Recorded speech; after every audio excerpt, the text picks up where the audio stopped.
Assalamualaikum warahmatullahi wabarakatuh. Saya Ingrid Indriani, kelas 34 Manajemen. Di sini saya akan menjelaskan UTS Bank Lembaga Keuangan yang materinya adalah 1. Pengertian dan dasar hukum lembaga keuangan. Seperti diketahui bersama bahwa modal merupakan salah satu faktor yang paling penting dalam menentukan keberhasilan suatu bisnis.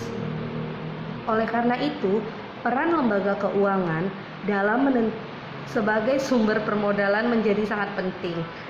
Secara umum, fungsi utama lembaga keuangan adalah intermediasi finansial dan penyediaan finansial, yaitu menjembatani kebutuhan dana antara unit ekonomi surplus atau surplus spending unit dan unit ekonomi defisit atau deficit spending unit. Dalam hal ini, lembaga keuangan meminjam uang dari unit ekonomi surplus, kemudian meminjamkan uang tersebut kepada unit ekonomi defisit. Lembaga keuangan atau financial institution dapat didefinisikan sebagai suatu badan usaha yang aset utamanya berbentuk aset keuangan atau financial asset, maupun tagihan-tagihan atau klaim yang dapat berupa saham atau stok, obligasi atau bond, dan pinjaman atau loans, daripada berupa aktiva real, misalnya bangunan, perlengkapan atau equipment, dan bahan baku. Secara umum, lembaga keuangan sangat diperlukan dalam perekonomian modern karena fungsinya sebagai mediator antara kelompok masyarakat yang kelebihan dana dan kelompok masyarakat yang memerlukan dana. Lembaga keuangan bank diatur dengan Undang-Undang Nomor 7 Tahun 1992 dan disempurnakan dengan Undang-Undang Nomor 10 Tahun 1998 tentang perbankan. Adanya fungsi lembaga keuangan adalah 1. Melancarkan pertukaran produk atau barang dan jasa dengan menggunakan uang dan instrumen kredit. 2. Menghimpun dana dari masyarakat dalam bentuk simpanan dan menyalurkan ke masyarakat dalam bentuk pinjaman. 3.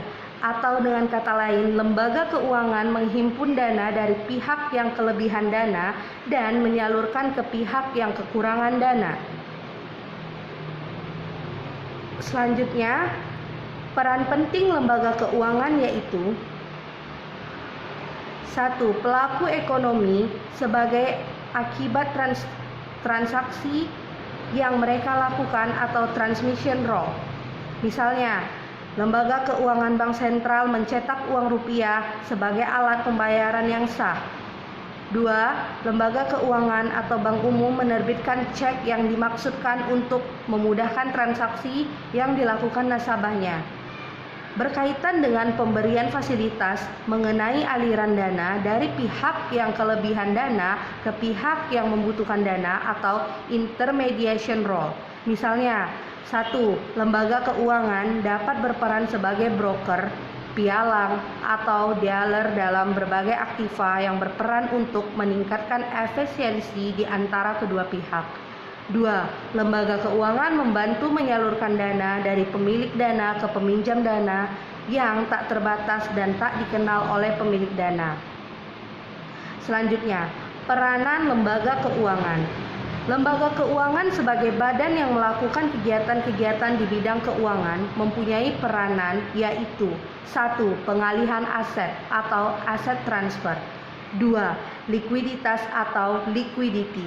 3. Realokasi pendapatan atau income reallocation. 4. Transaksi atau transaction. Adanya jenis-jenis lembaga keuangan di Indonesia. 1. Lembaga keuangan bank. Menurut jenisnya, bank terdiri dari 1. Bank umum. 2. Bank perkreditan rakyat. Yang kedua, lembaga keuangan bukan menurut jenis terdiri dari 1. Perusahaan asuransi.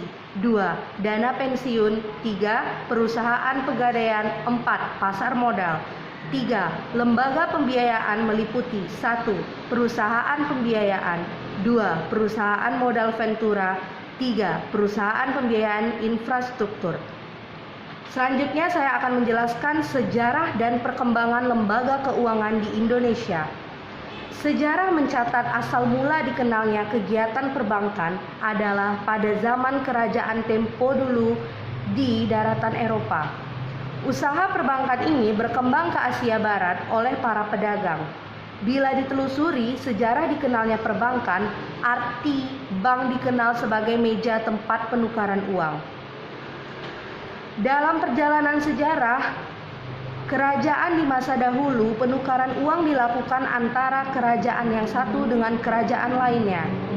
Kegiatan penukaran ini sekarang dikenal dengan nama pedagang valuta asing atau money changer.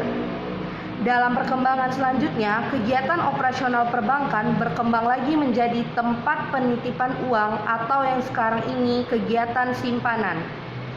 Kegiatan perbankan bertambah dengan kegiatan peminjaman uang.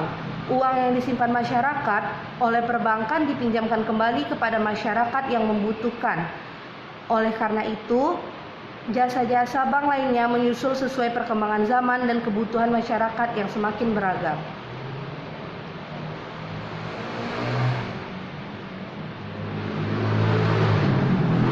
Selanjutnya saya akan menjelaskan tentang bank. 1. Pengertian dan sejarah bank. Menurut Undang-Undang Nomor 10 Tahun 1998, tanggal 10 November 1998 tentang perbankan, dapat disimpulkan bahwa usaha perbankan meliputi 3 kegiatan, yaitu menghimpun dana, menyalurkan dana, dan memberikan jasa bank lainnya. Kegiatan penghimpun dana, menyalurkan dana merupakan kegiatan pokok bank, sedangkan memberikan jasa bank lainnya hanya kegiatan pendukung. Kegiatan menghimpun dana berupa mengumpulkan dana dari masyarakat dalam bentuk simpanan giro, tabungan, dan deposito. Biasanya sambil diberikan balas jasa yang menarik seperti bunga dan hadiah sebagai rangsangan bagi masyarakat. Kegiatan menyalurkan dana berupa pemberian pinjaman kepada masyarakat, sedangkan jasa-jasa perbankan lainnya diberikan untuk mendukung kelancaran kegiatan utama tersebut. Bank didirikan oleh Profesor Dr. Ali Afifuddin SE. Adanya beberapa manfaat perbankan dalam kehidupan sehari-hari. 1. Sebagai modal investasi. 2. Sebagai cara lindung nilai. 3. Informasi harga. 4. Fungsi spekulatif. 5. Fungsi manajemen. Selanjutnya, jenis-jenis bank berdasarkan fungsinya. 1. Bank sentral, yaitu bank yang tugasnya dalam menerbitkan uang kertas dan logam. 2. Bank umum, yaitu bank yang bukan saja dapat meminjamkan atau menginvestasikan berbagai jenis tabungan. 3. Bank Perkreditan Rakyat atau BPR, yaitu bank yang melaksanakan kegiatan usaha secara konvensional. 4. Bank syariah, yaitu bank yang beroperasi berdasarkan prinsip bagi hasil atau sesuai kaidah ajaran Islam tentang hukum riba. Selanjutnya saya akan menjelaskan tentang fungsi bank.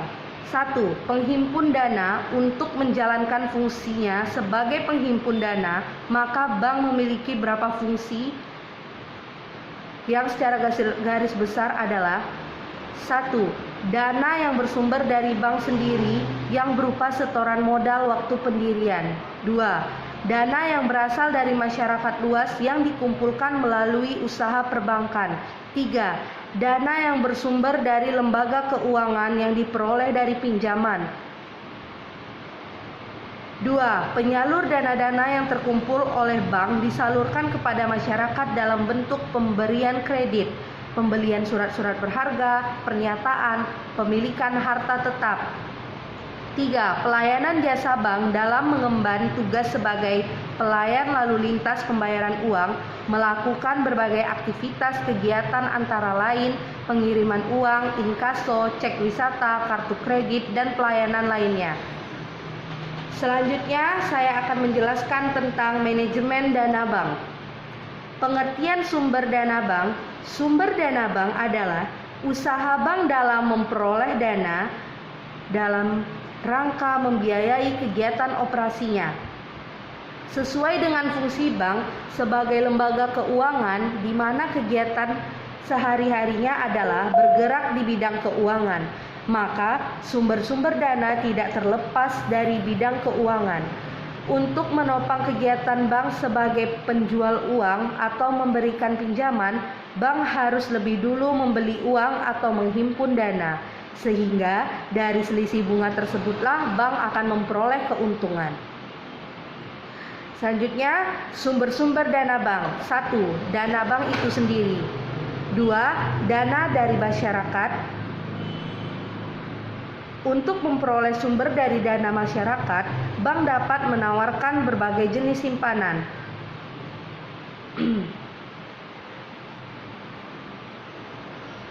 Pembagian jenis simpanan ke dalam beberapa jenis dimaksudkan agar para nasabah mempunyai banyak pilihan sesuai dengan tujuan masing-masing. Tiap pilihan mempunyai pertimbangan tertentu dan adanya suatu pengharapan yang ingin diperolehnya, yaitu berupa keuntungan, kemudahan atau keamanan uangnya atau kesemuanya. Pada dasarnya, sumber dari masyarakat dapat berupa giro atau demand deposit, tabungan atau saving deposit, dan deposito berjangka atau time deposit yang berasal dari nasabah perorangan atau suatu badan. Pengertiannya yaitu A. Giro. Rekening giro. Giro adalah simpanan yang penarikannya dapat dilakukan setiap saat dengan menerbitkan cek untuk penarikan tunai atau biljet giro untuk pemindah bukuan.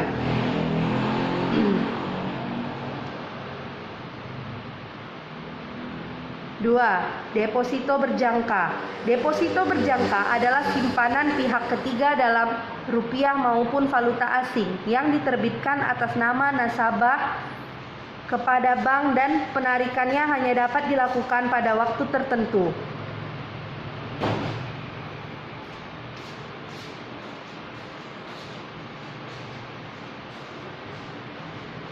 Tiga, tabungan.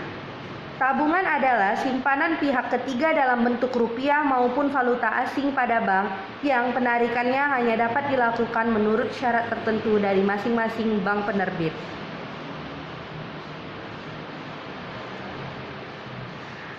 Selanjutnya saya akan menjelaskan tentang manajemen kredit. Dalam kehidupan sehari-hari, kamu mungkin sering mendengar istilah kredit atau bahkan berhubungan langsung dengan perkreditan. Contoh yang bisa kamu temui adalah dealer sepeda motor atau mobil. Di sana kamu bisa mendapatkan produknya dengan sistem kredit atau angsuran. Contoh lain adalah bank yang salah satu produknya berupa pinjaman kepada nasabah. Memang dalam perekonomian modern, keberadaan kredit sudah lazim digunakan. 1. Pengertian kredit. Kata kredit berasal dari bahasa Latin yaitu credier, yang artinya kepercayaan. Dalam masyarakat, pengertian kredit sering disamakan dengan pinjaman. Artinya, bila seseorang mendapat kredit berarti mendapat pinjaman. Dengan demikian, kredit dapat diartikan sebagai tiap-tiap perjanjian suatu jasa atau prestasi dan adanya balas jasa atau kontras prestasi di masa yang akan datang.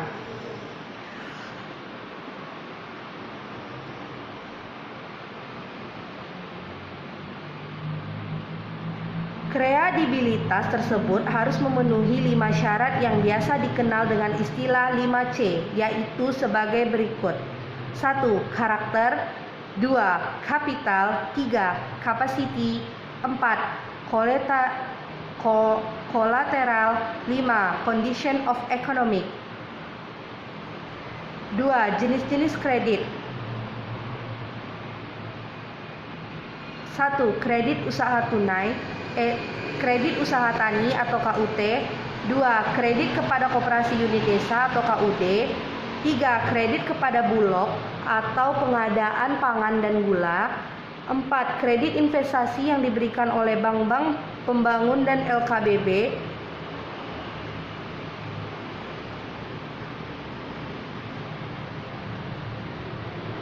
Selanjutnya, prinsip-prinsip pemberian kredit.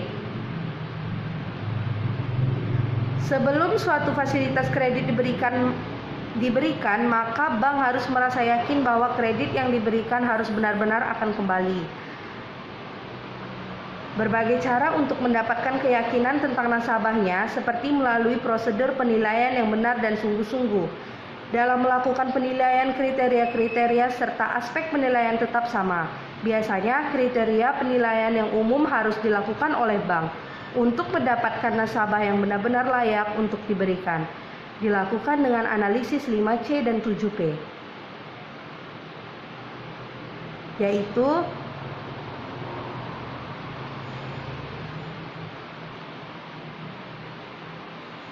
1. Karakter, 2. Capacity, 3. Capital, 4. Condition, 5. Collateral, dan 7P. 1. Personality, 2. Party, 3. Purpose, 4. Prospect, 5. Payment, 6. Profitability, 7. Protection. Selanjutnya, saya akan menjelaskan tentang Bank Indonesia. 1. Tugas Bank Indonesia. Dalam kapasitasnya sebagai bank sentral, Bank Indonesia mempunyai satu tujuan tunggal, yaitu mencapai dan memelihara kestabilan nilai rupiah. Kestabilan nilai rupiah ini mengandung dua aspek, yaitu kestabilan nilai mata uang terhadap barang dan jasa, serta kestabilan terhadap mata uang negara lain. Aspek pertama tercermin pada perkembangan laju inflasi, sementara aspek kedua tercermin pada perkembangan nilai tukar rupiah terhadap mata uang negara lain.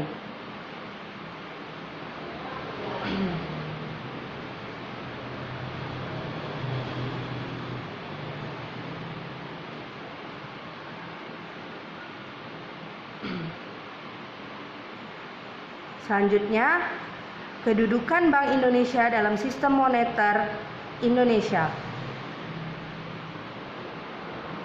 Babak baru dalam sejarah Bank Indonesia sebagai bank sentral yang independen dimulai ketika sebuah undang-undang baru, yaitu Undang-Undang Nomor 23 Tahun 1999 tentang Bank Indonesia dinyatakan berlaku pada tanggal 17 Mei 1999. Undang-undang ini memberikan status dan kedudukan sebagai suatu lembaga negara independen dan bebas dari campur tangan pemerintah atau pihak lainnya. Sebagai suatu lembaga negara yang independen, Bank Indonesia mempunyai otonomi penuh dalam merumuskan dan melaksanakan setiap tugas dan wewenangnya sebagaimana ditentukan dalam undang-undang tersebut. Pihak luar tidak dibenarkan mencampuri pelaksanaan tugas Bank Indonesia. Dan Bank Indonesia juga berkewajiban untuk menolak atau mengabaikan intervensi dalam bentuk apapun dari pihak manapun juga. Hubungan kerjasama internasional yang dilakukan Bank Indonesia, yaitu BI menjalin hubungan kerjasama dengan lembaga internasional yang diperlukan dalam rangka menunjang kelancaran pelaksanaan tugas Bank Indonesia maupun pemerintah yang berhubungan dengan ekonomi, moneter, maupun perbankan. BI menjalin kerjasama internasional meliputi bidang-bidangnya, yaitu 1. Intervensi bersama untuk kestabilan pasar valuta asing. 2. Penyelesaian transaksi lintas negara. 3. Hubungan koresponden. 4. Tukar-menukar informasi mengenai hal-hal yang terkait dengan tugas-tugas selaku bank sentral. 5. Pelatihan atau penelitian di bidang moneter dan sistem pembayaran. Sekian penjelasan materi bank lembaga keuangan dari saya. Assalamualaikum warahmatullahi wabarakatuh.